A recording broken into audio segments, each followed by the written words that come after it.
नमस्कार, मैं मुकेश। आज की जो सच्ची घटना मैं आपको सुनाने जा रहा हूं, ये सच्ची घटना है उत्तर प्रदेश के जिला इटावा की। दरअसल यहाँ के रहने वाले पप्पू महाराज पाठक बाबा से कहते हैं कि हम कथा करवाना चाहते हैं गांव में। अब जैसे ही पाठक बाबा ने ये सुना तो उन्होंने उसी कथावाचक से संपर्क किया जिनका वो कुछ दिन पहले ही नंबर लेके आए हुए थे। मुकुटमणि शास्त्री जी से बातचीत की जाती है और कहा जाता है कि महाराज कथा सुनानी है आपको। दादरपुर गाँव में आना है जो कि बकेपुर थाना क्षेत्र में लगता है, इटावा का ही ये गाँव। उन्होंने कहा ठीक है, मैं बिल्कुल तैयार हूँ। वो अपने साथी सहायक संत राम सिंह यादव और उनका एक और साथी होता है जिनका नाम होता है श्याम कठेरिया, जो ढोलक बजाते थे।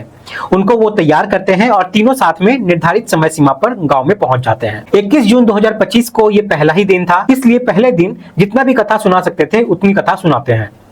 बड़ी संख्याओं में अब यहाँ पर भीड़ उमड़नी शुरू हो जाती है। अब इसी बीच में कुछ लोगों को ऐसा महसूस होता है कि जो कथावाचक है वो शायद ब्राह्मण नहीं है। तो वहीं पर किसी ने कहा कि कथावाचक महाराज जी, आप एक बात बताइए, आप कौन से जात के हो? तो जब ये बात वहां पे आती है तो ये जो कथावाचक होते हैं वो एकदम से घबरा जाते हैं, डर जाते हैं। अब इससे पहले कि वो कुछ बोल पाते, भीड़ में से आवाज आती है कि अपना पहचान पत्र दिखाइए। फिर जो यहाँ मुख्य कथावाचक और उसके जो दूसरे सहायक थे उन्होंने सीधा सीधा स्वीकार कर लिया कि हम यादव समाज से हैं, यानी कि यादव बिरादरी से हम ताल्लुक रखते। अब ये सब बात वो बता ही रहे थे कि भीड़ में से 4 लड़के निकल के आते हैं।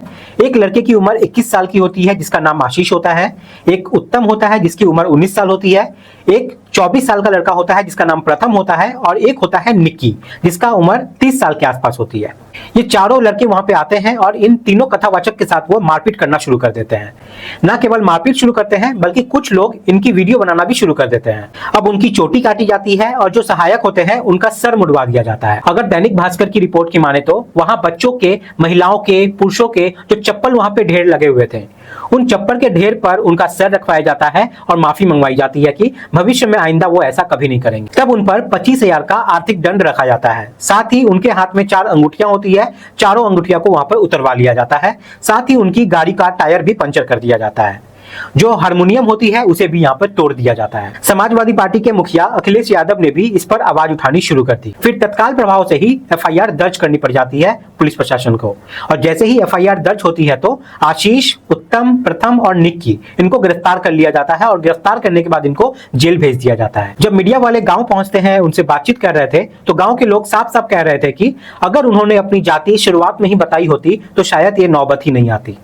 लेकिन जिस तरह से उन्होंने अपनी जाति छुपाई थी, इस बात को लेकर कुछ लड़कों में गुस्सा आ गया और गुस्सा आने की वजह से ही ये सब कदम यहाँ पे उठाया गया।